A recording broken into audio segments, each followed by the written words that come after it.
Assalamualaikum warahmatullahi wabarakatuh.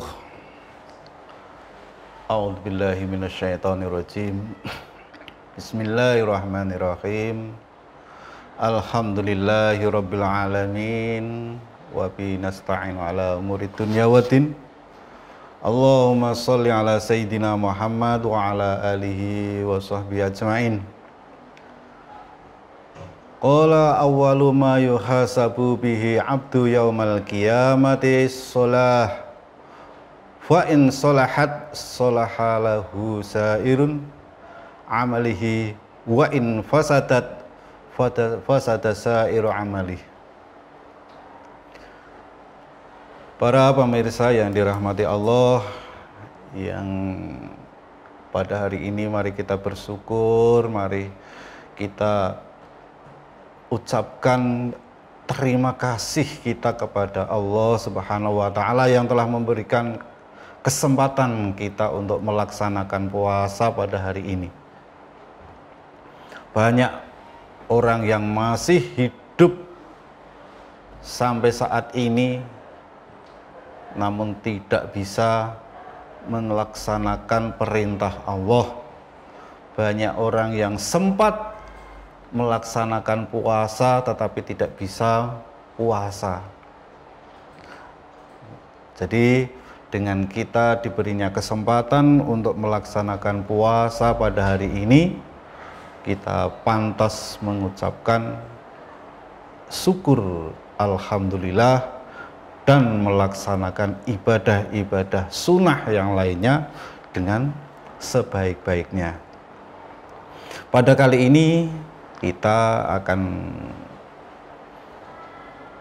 mengembangkan atau mengembalikan pengetahuan kita, mengembalikan tentang semangat kita untuk melaksanakan ibadah wajib, yaitu melaksanakan sholat,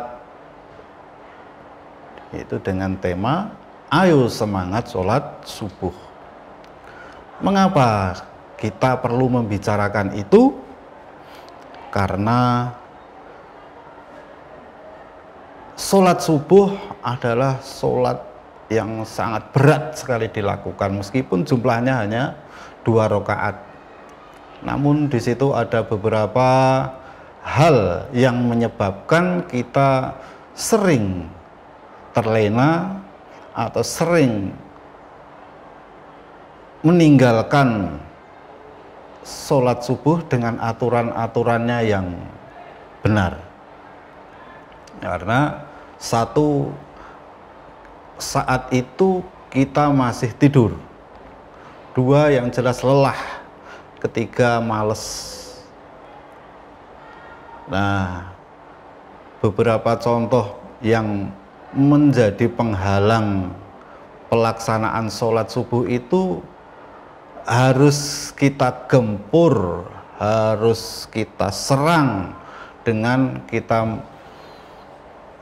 mengembalikan semangat, mengembalikan motivasi untuk melaksanakan sholat subuh dengan sesuai aturan yang dituntunkan dalam Islam.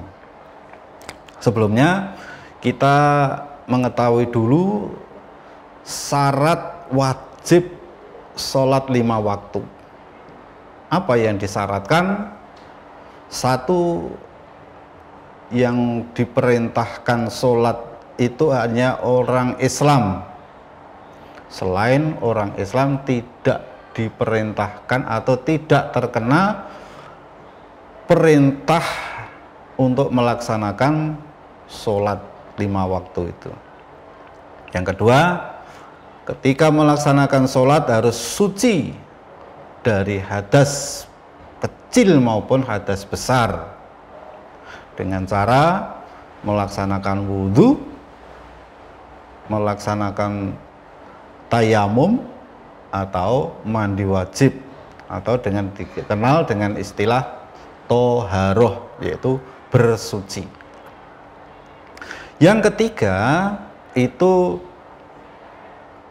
syaratnya adalah berakal. Jadi sudah memiliki akal. Meskipun orang dewasa, tapi kalau tidak berakal sehat, maka tidak diwajibkan melaksanakan sholat. Jadi anak-anak kecil yang belum mengetahui wajib dan tidak wajib, atau disebut yang belum baligh. Baligh itu sampai, artinya sampai pada penalarannya, ketika diperintah itu paham, dilarang juga paham, itu namanya baligh. Itu sampai tekan pikirannya, maksudnya begitu. Yang selanjutnya adalah telah sampai dakwah atau perintah Rasulullah, perintah Muhammad Sallallahu Alaihi Wasallam untuk melaksanakan ibadah itu. Jadi misalnya ada orang yang belum pernah mendengar perintah melaksanakan sholat, maka otomatis mereka tidak wajib melaksanakan sholat itu. Nah, karena kita sudah mendengar, meskipun tidak dari Nabi langsung, tetapi melalui para ulama, para ustadz, dan penceramah-penceramah, maupun kita membaca, itu artinya kita juga sama, yaitu telah sampai dakwah kepada kita. Maka kita wajib melaksanakan sholat 5 waktu itu. Yang selanjutnya adalah sadar, memiliki sadar, dalam keadaan sadar atau tidak dalam keadaan pingsan, berarti memiliki kesadaran, atau berarti mabuk atau hilang ingatan, itu tidak dosa kalau tidak melakukan sholat 5 waktu tersebut. Selanjutnya adalah syarat sahnya sholat. Ketika rukunnya tadi sudah terpenuhi, maka ketika pelaksanaannya sholat itu bagaimana supaya sah sholatnya? Yaitu 1, suci dari hadas besar dan hadas kecil, yaitu dengan cara bertoharoh tadi. Paling tidak wudhu, kalau tidak ada air atau dalam perjalanan,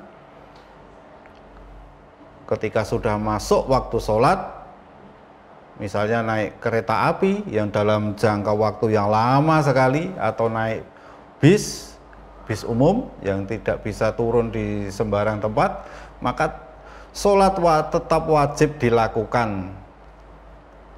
Karena di dalam itu tidak ada air misalnya, maka cara toharohnya atau cara bersucinya dengan cara tayamum, dan sholat tetap harus dilaksanakan dengan keadaan yang seminimal mungkin, dari tempat duduk, dan ketika melaksanakan sholat tidak mengganggu penumpang yang lain. Yang kedua adalah suci badan dengan toharoh tadi, suci badan, atau kalau ada kotoran dihilangkan dulu, dan sehingga membuat dalam melaksanakan sholat itu tidak remeh atau tidak jatuh martabatnya orang Islam. Misalnya badannya bau yang disebabkan oleh bau badannya, maka sehingga akan mengganggu jamaah yang lain, maka harus dibersihkan dulu ketika jamaah. Yang kedua, pakaiannya juga harus suci. Yang ketiga, tempatnya suci. Mengapa suci? Ya karena kita berhubungan langsung, ibadah kita itu berhubungan langsung dengan Tuhan, dengan Allah Subhanahu wa taala. Yang ketiga adalah menutup aurat. Aurat itu adalah segala sesuatu yang dilarang dilihat oleh orang lain. Ukuran bagi laki-laki adalah antara pusar sampai lutut. Itu untuk ukuran minimal. Ukuran minimalnya adalah pusar sampai lutut. Bagi perempuan adalah seluruh tubuhnya kecuali muka dan telapak tangan. Nah, untuk membahas lebih lanjut tentang aurat ini perlu pembahasan khusus di waktu-waktu yang lain, atau bisa mencari sumber-sumber yang lain yang membahas tentang aurat, bagaimana cara menutup aurat. Lalu apakah seorang laki-laki atau orang laki-laki ketika akan sholat cukup memakai celana pendek yang menutup aurat dari pusar sampai celana itu menutup lutut? Nah, tentu secara khusus sudah menutup aurat, namun secara umum tidak memenuhi etika. Ketika berkumpul dengan orang banyak, ketika kita akan menghadap Allah, berpakaian yang tidak layak. Jadi tuntunan ini adalah sebagai keadaan minimal ketika tidak ada alat-alat yang lain atau pakaian-pakaian yang bisa menutup bagian atas dan bagian kaki bawah, adalah bisa antara pusar sampai ke lutut. Namun ketika dalam keadaan normal, apalagi kita akan berjamaah bersama orang banyak, tentu kita harus memakai pakaian yang bisa menutup tubuh kita, memakai baju yang bagus, memakai celana panjang atau sarung atau pakaian-pakaian yang lain yang bisa menaikkan atau menjaga harga diri orang yang sholat maupun menjaga harga diri umat Islam. Yang empat adalah mengetahui waktu masuknya sholat. Maka dalam umat Islam itu senantiasa mengumandangkan azan dalam 5 waktu untuk memberitahukan kepada kita, kepada umat Islam, bahwa waktu sholat sudah datang. Sehingga kita sebagai umat Islamnya untuk segera melaksanakan panggilan sholat itu dengan cara yang sudah ditentukan. Yang kelima adalah menghadap kiblat. Menghadap kiblat ini adalah arah ke Ka'bah. Ada beberapa pendapat, orang yang bisa melihat Ka'bah itu harus lurus menghadap ke Ka'bah. Jadi tidak menutup kemungkinan orang yang di barat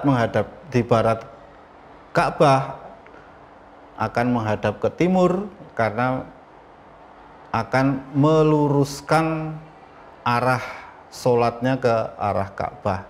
Bukan menyembah Ka'bah, tetapi menyatukan arah sholat umat Islam. Bagi kita yang berada sangat jauh, maka disebut ijtihadi. Kita berusaha lurus ke arah sana, yaitu lurus ke arah Ka'bah, yaitu disebut ke arah kiblat. Rukunnya sholat yaitu pertama niat. Niat itu seperti yang dikatakan saya dulu bahwa niat itu untuk menuntun hati, menyatukan hati, menyatukan mulut dengan hati, menyatukan hati dengan pekerjaan atau perbuatan yang akan kita lakukan. Jadi perlunya itu membaca niat dengan melafalkan niat, bisa dengan usolli fardol maghribi dan sebagainya, atau bisa dengan, kalau tidak hafal ya bisa dengan bahasa yang kita kuasai, dengan niat untuk menyatukan antara hati, lisan, dan gerakan.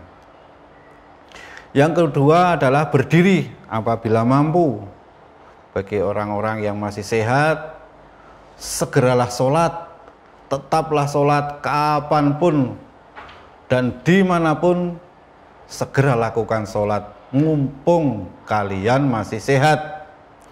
Bagi orang-orang yang sudah tua, bisa umur di atas 40, itu akan merasakan punggungnya sakit, lututnya tidak bisa digerakkan. Nanti mereka baru menyesal bahwa dulu ketika masih sendi-sendi saya masih enak, mengapa saya tidak sholat? Sekarang sendi-sendi saya sudah sakit, mengapa saya baru terasa ini mau sholat? Nah, itu penyesalan. Yang ketiga, takbiratul ihram, dengan mengangkat tangan. Setelah mengangkat tangan itu kita diharamkan melakukan gerakan-gerakan atau hal-hal yang tidak ada hubungannya dengan sholat. Nah, perlu diingat ketika anak-anak ini sedang sholat Jumat, sedang berada di masjid, ketika imam sudah mengangkat tangan membaca takbir Allahu Akbar, itu maka kalian sudah harus segera mengikuti dan tidak boleh berbicara seperti yang sering kita lihat di masjid-masjid kalau Jum'ah. Itu sangat ramai sekali dan itu bisa mengganggu jamaah yang lain. Itu. Yang keempat adalah membaca Fatihah, rukuk, i'tidal, sujud, duduk di antara dua sujud, duduk akhir. Nah, semua itu dilakukan dan diberi jeda waktu atau sering disebut tumak ninah. Tumak ninah itu berhenti sejenak sampai tulang-tulang kita itu tenang. Ketika Allahu Akbar itu dari rukuk, terus berdiri itu berhenti sejenak sampai tulang-tulangnya tenang, bukan Allahu Akbar, bukan tergesa-gesa seperti itu, tidak. Tetapi namanya i'tidal atau tumak ninah maksudnya. Tumak ninah itu diberi jeda sejenak. Yang ke-10 membaca tasahud akhir. Yang ke-11 membaca sholawat kepada Nabi Muhammad dan memberi salam. Kalau sudah berakhir, salam ke kanan. Dan yang terakhir adalah tertib. Maksud tertib di sini adalah berurutan.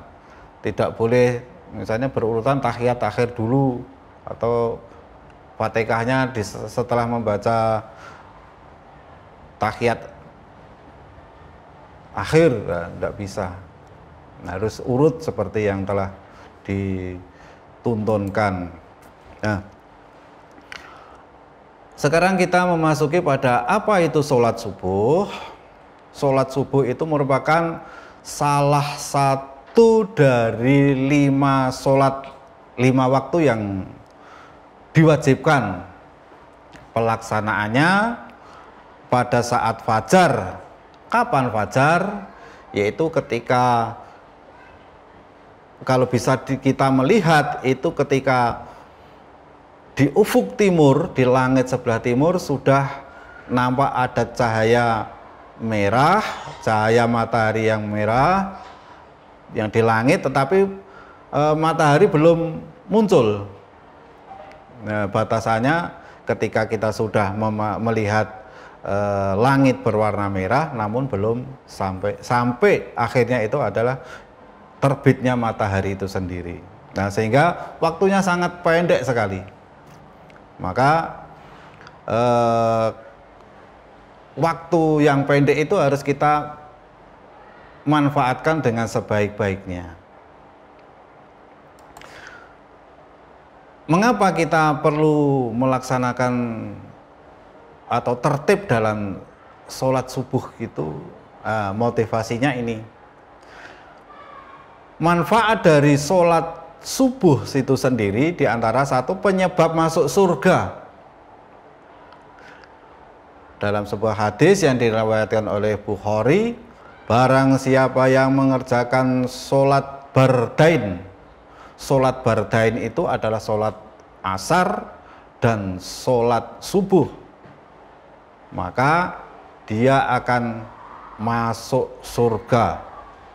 Itu janji yang diberikan dan pernah diucapkan oleh Bukhari, yang diucapkan atau dicatat oleh Bukhari dalam hadisnya. Yang kedua utamanya adalah dapat menghalangi manusia atau si pelaku sholat subuh itu untuk masuk neraka. Jadi dimudahkan masuk surga dan dipersulit masuk neraka. Dalam hadis yang diriwayatkan oleh Muslim, yang artinya tidaklah akan masuk neraka orang-orang yang melaksanakan sholat sebelum terbitnya matahari, yaitu sholat subuh dan sholat sebelum tenggelamnya matahari, yaitu sholat asar. Itu. Yang ketiga, akan mendapat jaminan. Apa jaminan? Nah, jaminan dari godaan, dijauhkan dari kecelakaan, celaka baik di dunia maupun di akhirat. Jadi dihindarkan. Ya, selanjutnya dihindarkan dari godaan setan, dijauhkan dari keburukan, dijauhkan dari bahaya, dijauhkan dari godaan jin, dijauhkan dari kematian yang mendadak.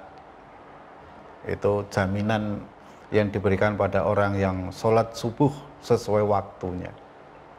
Yang keempat, orang yang melaksanakan sholat subuh itu dimisalkan atau pahalanya dihitung seperti mengerjakan sholat sunnah selama 1 malam. Apabila sholat isya itu hanya setengah malam, maka dengan subuh berjamaah akan dipenuhkan pahalanya sampai setengah malam. Jadi orang yang sholat subuh dan sholat isya secara berjamaah, pahalanya sebesar itu. Yang kelima, bahwa sholat yang dilaksanakan pada waktu subuh itu adalah disaksikan oleh 2 kelompok malaikat. Malaikat yang mengawal malam dan malaikat yang mengawal siang itu berhenti atau berkumpul pada waktu subuh. Itu. Sehingga kedua malaikat ini menyaksikan, dan saksi itu adalah sangat penting. Besok yang menjadi saksi kita di akhirat adalah malaikat-malaikat. Yang keenam adalah keistimewaan yang sangat kita harapkan, bahwa orang yang melaksanakan sholat subuh dapat melihat Allah secara langsung di hari kiamat. Ini adalah suatu kebahagiaan kepada umat Islam, satu kebahagiaan bagi orang yang mempercayai bahwa satu kebahagiaan yaitu bisa menyaksikan wajah atau wujud Allah secara langsung. Nah, demikian tadi kelebihan dan keutamaan melaksanakan sholat subuh sesuai waktu.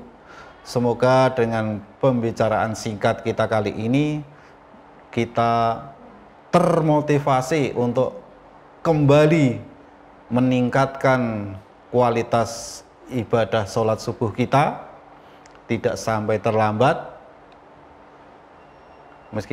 meskipun banyak penghalang yang menyebabkan seseorang bisa terlambat sholat subuhnya. Billahi taufiq wal hidayah. Ihdinas siratal mustaqim wal afu minkum. Wassalamualaikum warahmatullahi wabarakatuh.